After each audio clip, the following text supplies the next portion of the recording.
महान योगी दत्तात्रेय भगवान के बारे में वह सभी लोग जानते होंगे जो योग में इंटरेस्ट रखता हो या योग के बारे में सूक्ष्म अध्ययन कर रहा हो। वह सभी लोग भगवान दत्तात्रेय के बारे में जानते होंगे। अगर आप भगवान दत्तात्रेय के बारे में नहीं जानते हैं, उनका जन्म किस प्रकार से हुआ यह नहीं जानते हैं, तो आप इस वीडियो को देखिए। आज हम इस वीडियो में भगवान दत्तात्रेय के जन्म की कथा के बारे में जानेंगे। देखिए, भगवान दत्तात्रेय के शिष्य गुरु मत्स्येंद्रनाथ थे और मत्स्येंद्रनाथ के शिष्य गोरखनाथ थे। तो आपको पता ही होगा कि गोरखनाथ का योग में कितना बड़ा योगदान रहा है। तो सोचिए, उनके गुरु मत्स्येंद्रनाथ और दत्तात्रेय भगवान के पास कितनी पावर होगी योग से संबंधित। वैसे दत्तात्रेय भगवान विष्णु के ही अंश थे, तो आपको पता ही होगा कि उनके पास योग की कितनी ज्यादा शक्तियां होंगी। तो चलिए आज हम जानते हैं दत्तात्रेय भगवान के बारे में कि उनका जन्म किस प्रकार से हुआ।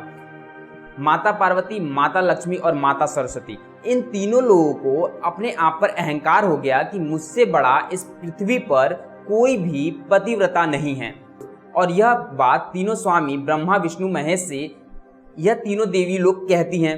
तब नारद मुनि पूरे सृष्टि में सबसे पतिव्रता स्त्री खोजने के लिए निकल पड़ते हैं। और जब वह ब्रह्मलोक में वापस आते हैं तो तीनों देवियों लोगों को, माता पार्वती, माता लक्ष्मी और माता सरस्वती को यह बताते हैं कि माता अनसुईया इस पृथ्वी पे सबसे बड़ी पतिव्रता पत्नी हैं। यह बात सुनकर तीनों देवी ब्रह्मा विष्णु महेश के पास जाती हैं और उनसे माता अनसुईया का परीक्षा लेने के लिए कहती हैं। भगवान विष्णु, भगवान ब्रह्मा और भगवान महेश इस बात के लिए राजी हो जाते हैं और माता अनसुईया के घर पर पहुंच जाते हैं। जिस समय माता अनसुईया के घर पर तीनों भगवान लोग पहुंचते हैं, उस वक्त माता अनसुईया के पति ऋषि अत्रि वहां पर उपस्थित नहीं रहते हैं। यह तीनों लोग माता अनसुईया के दरवाजे पर ब्राह्मण का रूप लेकर पहुंच जाते हैं और भिक्षा मांगते हैं। माता अनसुईया जब बाहर आती हैं तो उन्हें भिक्षा देती हैं। तब तीनों ब्राह्मण लोग ऐसा कहते हैं, अर्थात तीनों देव लोग ऐसा कहते हैं कि मैं यह भिक्षा ग्रहण नहीं कर सकता, मुझे आपके गोद में बैठकर इस भोजन को ग्रहण करना है। तब माता अनसुईया धर्म संकट में पड़ जाती हैं। अगर वह तीनों ब्राह्मण लोगों को अपने गोद में बैठाकर भोजन कराएंगी तब भी उनके लिए वह उचित नहीं होगा, और अगर इन ब्राह्मणों को मना किया जाए तब भी यह उचित नहीं होगा, ब्राह्मणों का अपमान होगा। तो वह अपनी दिव्य दृष्टि से यह देखती हैं कि यह तीनों ब्राह्मण कौन हैं और यह ऐसा क्यों करना चाहते हैं। जब माता अनसुईया अपने पतिव्रता शक्ति से और भगवान विष्णु की आराधना करके इन तीनों लोगों के बारे में जानने की कोशिश करती हैं तो इनकी सच्चाई उनके सामने आ जाती है। यह बात जानकर माता अनसुईया इन तीनों लोगों को 6 माह के बालक के रूप में बदल देती हैं। इसके बाद इन तीनों बालकों को अपने गोद में बैठाकर दुग्ध पान कराती हैं और इन तीनों बालकों को अपने पास ही रख लेती हैं। कुछ समय बीत जाता है, तीनों देवी लोग व्याकुल होने लगती हैं कि आखिर ऐसा क्या हुआ कि वह वापस अभी तक नहीं आए। यह तीनों देवी लोगों को जब पूरी घटना के बारे में पता चलता है तो उन्हें बहुत ज्यादा ग्लानि होती है और वह माता अनसुईया के पास जाकर क्षमा मांगती हैं। माता अनसुईया से ऐसा कहती हैं कि यह तीनों देवताओं लोगों को हमें वापस कर दिया जाए। माता अनसुईया उनकी बात मान लेती हैं और तीनों देवलोगों को, ब्रह्मा विष्णु महेश को वापस से उनके रूप में बदल देती हैं। यह बात देखकर ब्रह्मा विष्णु महेश बहुत ही प्रसन्न होते हैं कि यह अपनी प्रतिव्रता व्रत को भी निभाई और ब्राह्मणों को यानी हम लोगों का अपमान भी नहीं की।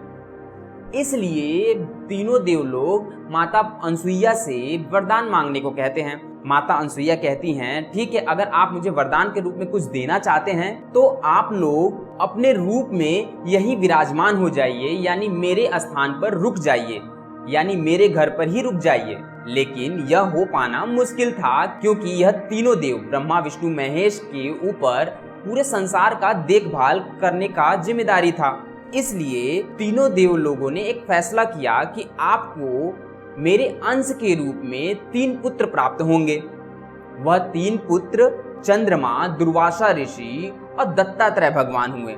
चंद्रमा जो ब्रह्मा के अंश थे, दुर्वासा ऋषि जो भगवान शिव के अंश थे और दत्तात्रेय भगवान जो भगवान विष्णु के अंश थे। इस प्रकार से दत्तात्रेय भगवान का जन्म हुआ। इस प्रकार से आप यह भी जान गए कि दुर्वासा ऋषि और भगवान चंद्रमा का किस प्रकार से उद्भव हुआ था। तो इसमें माता अनसुईया का बहुत बड़ा योगदान रहा दत्तात्रेय भगवान को हमारे समक्ष लाने के लिए, क्योंकि दत्तात्रेय भगवान के आने के बाद से योग में एक नई ऊर्जा व्याप्त हुई और क्रांति के रूप में योग सबके सामने आया। इसलिए आज भी दत्तात्रेय भगवान को योगियों में सर्वश्रेष्ठ माना जाता है। आदिनाथ भगवान और दत्तात्रेय भगवान यह समकालीन योग आचार्य थे जो कि योग में क्रांति के रूप में उभर के सामने आए। जैसा कि हमने आपको शुरू में ही बताया, मत्स्यनाथ के ही गुरु थे दत्तात्रेय भगवान और गुरु गोरखनाथ के गुरु थे मत्स्येंद्रनाथ। और आप सभी को पता होगा कि गुरु गोरखनाथ का योग में कितना बड़ा योगदान रहा है। तो दोस्तों, आपको दत्तात्रेय भगवान के बारे में जानकर कैसा लगा? उनकी कथा के बारे में जानकर आपको कैसा लगा? दत्तात्रेय के और भी यौगिक कथाओं के बारे में अगर आपको जानना है या यौगिक रचनाओं के बारे में जानना है तो आप हमें अवश्य बताएं। दत्तात्रेय भगवान के बारे में अगर आप कुछ और जानते हैं तो अपना अनुभव अवश्य दें। हमारा वीडियो पसंद आया तो वीडियो को लाइक करें। अगर आप हमारे चैनल पे नए हैं तो चैनल को सब्सक्राइब करके अपना प्यार हमें अवश्य दें। नेक्स्ट वीडियो मिलते हैं नेक्स्ट टॉपिक के साथ। तब तक के लिए bye bye. Thank you for watching.